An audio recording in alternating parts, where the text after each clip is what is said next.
अस्सलाम वालेकुम स्टूडेंट्स, मैं उम्मीद करता हूँ कि आप सब खैरियत से होंगे। तो सबसे पहले हदीस मुबारक हजूर पाक सल्लल्लाहु अलैहि वसल्लम ने इरशाद फरमाया कि अल्लाह शख्स पर रहम नहीं करता जो शख्स लोगों पर रहम ना करे। तो इसके बाद जो हमारा आज का लेक्चर है उर्दू का, उसको देखते हैं। तो जो हमारे पास सबसे पहला सबक है लाहौर का जियोग्राफिया अहमद शाह पतरस बुखारी। ये हमारे पास किताब से लिया गया है। उस किताब का नाम है पतरस के मज़ामी, ठीक है।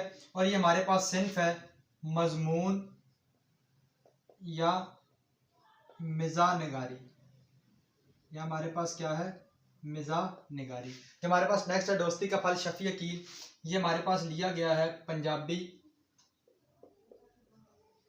पंजाबी लोक दास्ताने या सिन्फ है इसकी लोक दास्तान।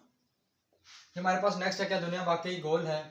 इब्न इंशा, इस किताब है दुनिया गोल है, और इसका जो सिन्फ है वो है सफ़रनामा, ठीक है। तो नेक्स्ट है मुश्ताक अहमद यूसुफी साहब का सबक है। ये लिया गया हमारे पास किताब चिराग तले से, और ये हमारे पास क्या है, इन शाय, ठीक है। ये हमारे पास क्या है, इन शाय है।